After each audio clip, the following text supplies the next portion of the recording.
Section 1. You will hear a man telephoning a sports club to ask about membership and facilities. First, you have some time to look at questions 1 to 4.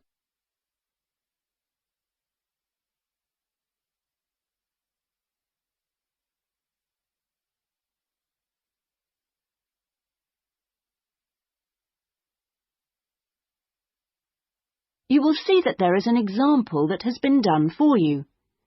On this occasion only, the conversation relating to this will be played first. Good morning. Sorry, it's gone 12. I'll start again. Good afternoon, Kingswell Sports Club. How can I help you? Oh, good afternoon. I was wondering if you could give me some information about membership and facilities. The name of the sports club is Kingswell, so Kingswell has been written in the space. Now we shall begin. You should answer the questions as you listen, because you will not hear the recording a second time. Listen carefully and answer questions 1 to 4. Good morning. Sorry, it's gone 12. I'll start again. Good afternoon, Kingswell Sports Club. How can I help you? Oh, good afternoon. I was wondering if you could give me some information about membership and facilities. Of course. What would you like to know? Do you have tennis courts, for example? No, I'm afraid we don't. We're primarily a golf club. What about football? I heard you had a team. No, I'm sorry. Perhaps you're thinking about Fresham Sports Centre. Oh, right. I know it. I've played badminton there. Have you? They've got a lot of facilities we don't have, and vice versa. We do have a Keep Fit studio, which is very popular with members, and then as well as that, there's swimming, of course. That's good. I like to swim every day. We have a range of classes, too. Do you have judo classes? I'm keen to learn. Well, at the moment, we offer kickboxing. We're planning to add judo and stretch classes soon. We're currently running a range of yoga classes, too. What about relaxing after exercise? I assume you have a restaurant or something? At the moment, we've got a salad bar, which is very popular. We'll also have a fully licensed restaurant by the end of the year. Sounds good. Before you hear the rest of the conversation, you have some time to look at questions 5 to 10.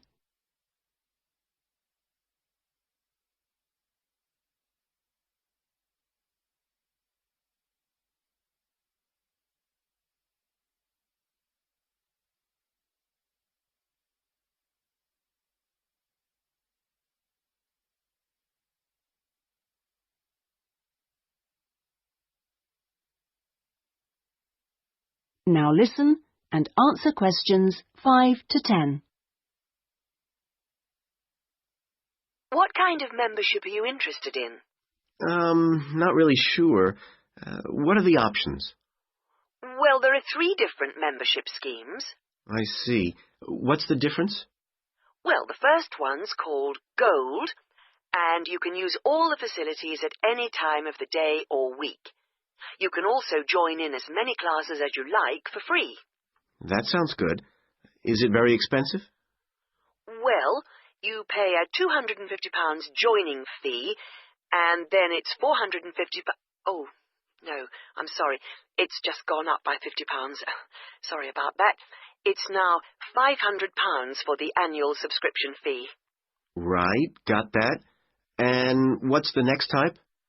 Well, that's silver. It's the same as gold, except you have to pay a small fee of £1 per lesson for any you do, and you can only use the centre at certain times. I see. So when exactly? You can only use the facilities between 10 a.m. and 4:30 p.m. So I couldn't use the pool at 8 in the morning or evening then? That's right. Okay, and the price for that? Is the joining fee the same as for gold? Actually, it's slightly less than the £250. It's £225. But the annual fee is only £300. Does that sound more like what you want? Well, it's still rather more expensive than I thought. I'm a student here in England, and I'm only here for 6 months. Ah, then the bronze scheme would probably suit you best. How is that different? Well, some of the facilities have restricted use. And do I have to pay for classes? Yes, it's £3 for each class you join. I see. And what are the hours then? Between 10:30 and 3:30 weekdays only, and you pay a £50 joining fee. The annual fee is £180. It works out at £15 a month, so that would be quite a lot cheaper. Oh, that should be all right. I could come in my free periods. What do I have to do if I want to join? Well, we book you in for an assessment with an instructor who will show you how to use all the equipment. If you want to organise a trial session and look around the centre, you'll need to speak to David Kinchley. Could you spell that, please? Yes, David, Kynchley.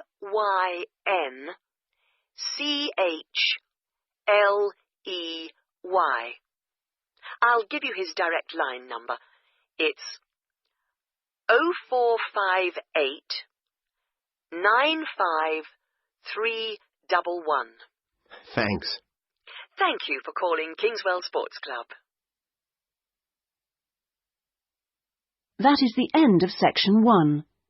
You now have half a minute to check your answers.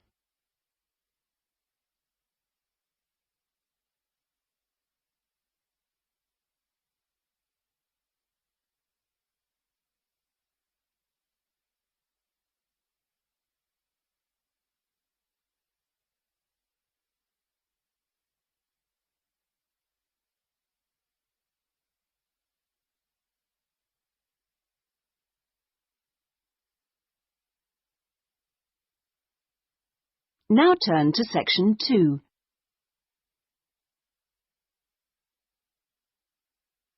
Section 2. You will hear a local radio broadcast about the Rivendell City Theatre. First, you have some time to look at questions 11 to 16.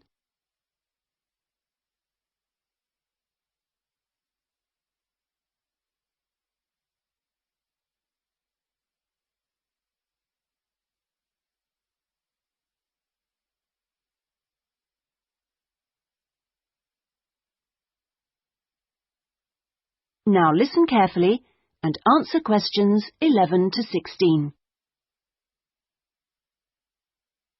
And here on Radio Rivendell, we have Lynn Rawley, the Public Relations Officer of our own Rivendell City Theatre. Hello, Lynn. Hello. Now, the theatre is reopening soon after its 3-year redevelopment program, isn't it? That's right, and there are a lot of improvements. The first thing people will see when they go in is that the foyer has been repainted in the original green and gold.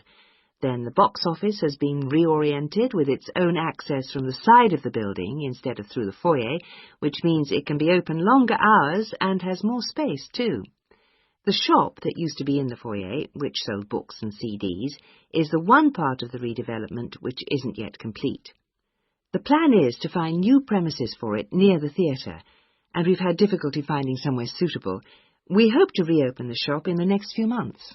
Will audiences find any difference in the auditorium? Yes, we've increased the legroom between the rows. This means that there are now fewer seats, but we're sure audiences will be much happier. And we've installed air conditioning so it won't get so hot and stuffy. We already had a few seats which were suitable for wheelchair users, and now there are twice as many, which we hope will meet demand. Something else that will benefit audiences is the new lifts. The 2 we used to have were very small and slow. They've now gone, and we've got much more efficient ones. Anything for the performers? Yes, we've made a number of improvements backstage. The small, dark dressing rooms we used to have been converted into 2 large, airy rooms, so they're much more comfortable now. And the state-of-the-art electronic sound and lighting systems have been installed. Before you hear the rest of the talk, you have some time to look at questions 17 to 20.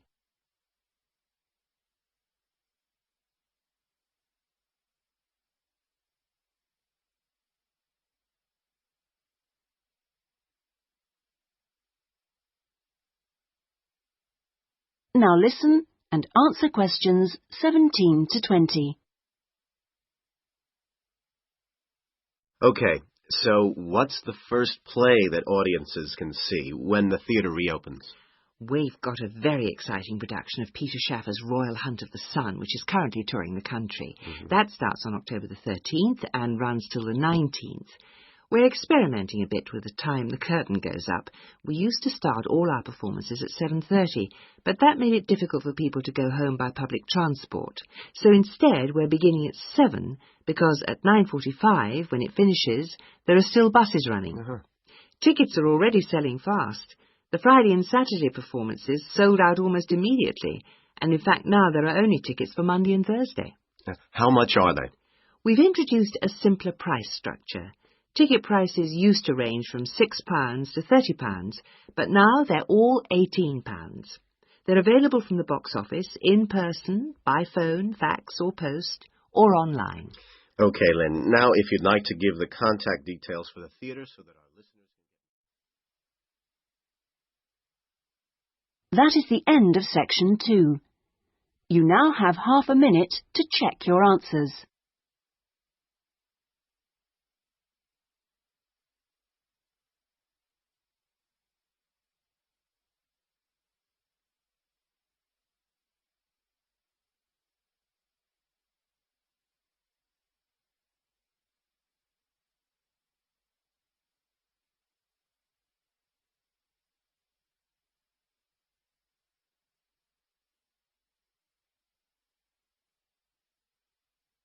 Now turn to section 3.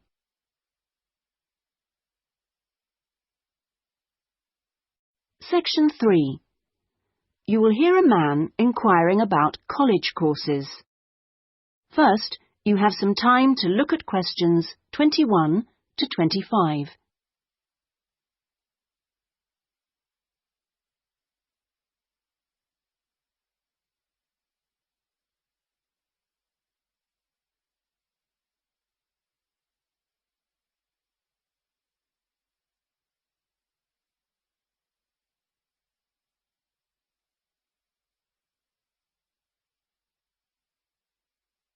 Now listen carefully and answer questions 21 to 25.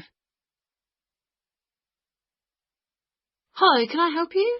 I was told to come here because I'd like to talk to someone about taking a management course. Right, I'm one of the tutors, so I should be able to help you. Oh, good. My name's Brian Ardley. I've decided to enrol on a part-time management course. A friend of mine took one last year and recommended it to me. Right. Is there anything I should do before the course, like reading or anything? We prefer to integrate reading with the course, so we don't give out a reading list in advance. But we like people to write a case study describing an organisation they know. I've already done that, as my friend told me you wanted one. But would it be possible to sit in on a teaching session to see what it's like? I haven't been a student for quite a while. Fine. Just let me know which date and I'll arrange it with the tutor. Now, could I ask you about the college facilities, please? Anything in particular? Well, the course is 1 day a week, all day, isn't it? So presumably it's possible to buy food. Yes, the refectory's open all day. Does it cater for special diets? I have some food allergies. Provided you warn the refectory in advance, it won't be a problem. Good. What about facilities for young children? I'd like to bring my daughter here while I'm studying. How old is she? 3. Then she's eligible to join the nursery, which is supervised by a qualified nursery nurse. The waiting list for a place is quite long, though, so you ought to apply now. OK. I don't know if our careers advice service would be of any interest to you.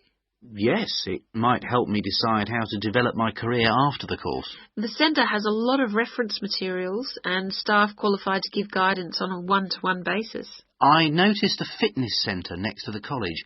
Is that for students? It's open to everyone, but students pay an annual fee that's much less than the general public pay. And presumably the college library stocks newspapers and journals as well as books. Yes, and there's also an audio-visual room for viewing and listening to videos, cassettes and so on.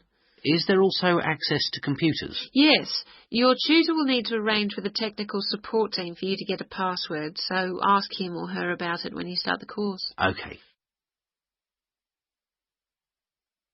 Before you hear the rest of the conversation, you have some time to look at questions 26 to 30.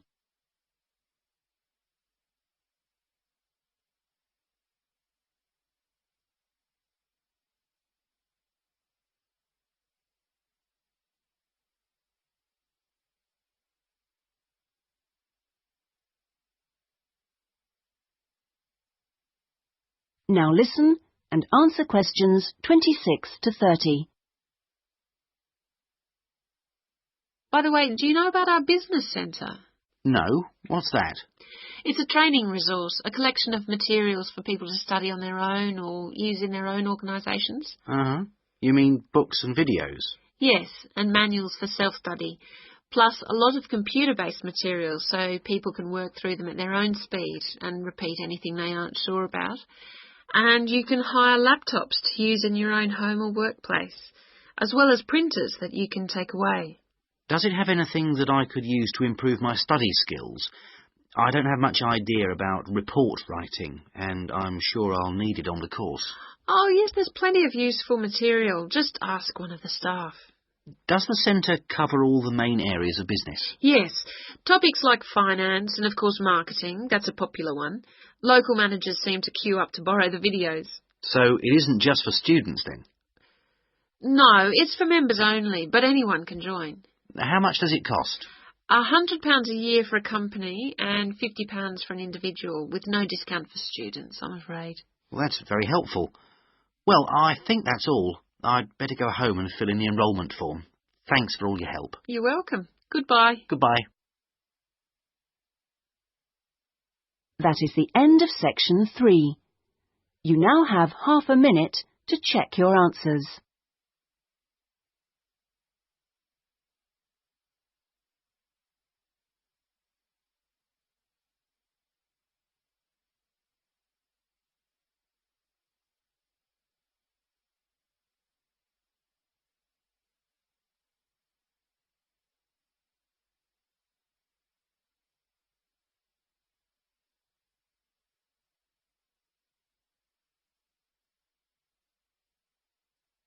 Now turn to section 4.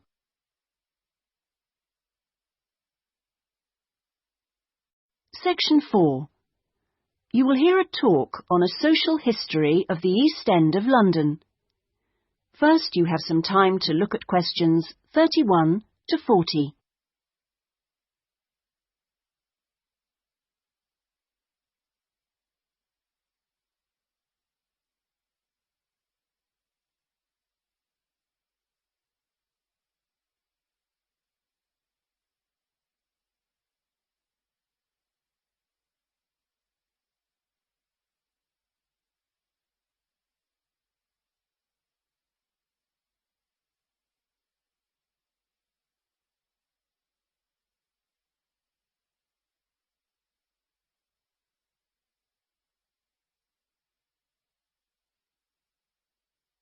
Now listen carefully and answer questions 31 to 40. In the last few weeks, we've been looking at various aspects of the social history of London, and this morning we're continuing with a look at life in the area called the East End. I'll start with a brief history of the district and then focus on life in the first half of the 20th century. Back in the 1st to the 4th centuries AD, when the Romans controlled England, London grew into a town of 45,000 people, and what's now the East End, the area by the River Thames and along the road heading north-east from London to the coast, consisted of farmland with crops and livestock, which helped to feed that population. The Romans left in 410, at the beginning of the 5th century, and from then onwards, the country suffered a series of invasions by tribes from present-day Germany and Denmark, the Angles, Saxons and Jutes, many of whom settled in the East End. The technology they introduced meant that metal and leather goods were produced there for the first time, and as the East End was by the river, ships could transport goods between there and foreign markets. In the 11th century, in 1066 to be precise, the Normans conquered England, and during the next few centuries London became one of the most powerful and prosperous cities in Europe.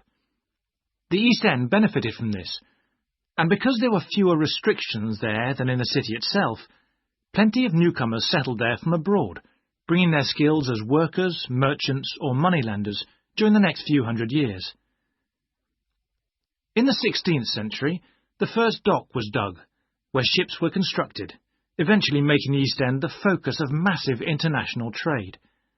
And in the late 16th century, when much of the rest of England was suffering economically, a lot of agricultural workers came to the East End to look for alternative work.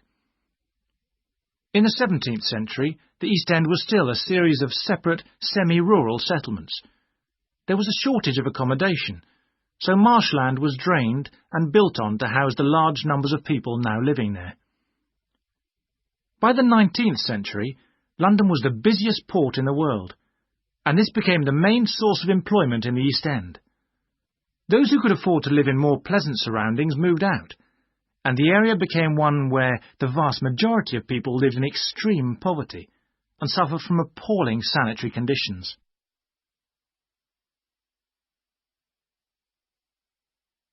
That brief outline takes us to the beginning of the 20th century, and now we'll turn to housing. At the beginning of the century, living conditions for the majority of working people in East London were very basic indeed. Houses were crowded closely together, and usually very badly built, because there was no regulation. But the poor and needy were attracted by the possibility of work, and they had to be housed. It was the availability rather than the condition of the housing that was the major concern for tenants and landlords alike. Few houses had electricity at this time, so other sources of power were used, like coal for the fires which heated perhaps just one room. Of course, the smoke from these contributed a great deal to the air pollution for which London used to be famous. A tiny, damp, unhealthy house like this might well be occupied by 2 full families, possibly including several children, grandparents, aunts and uncles. Now, before I go on to health implications of this way of life, I'll say something about food and nutrition. That is the end of section 4. You now have half a minute to check your answers.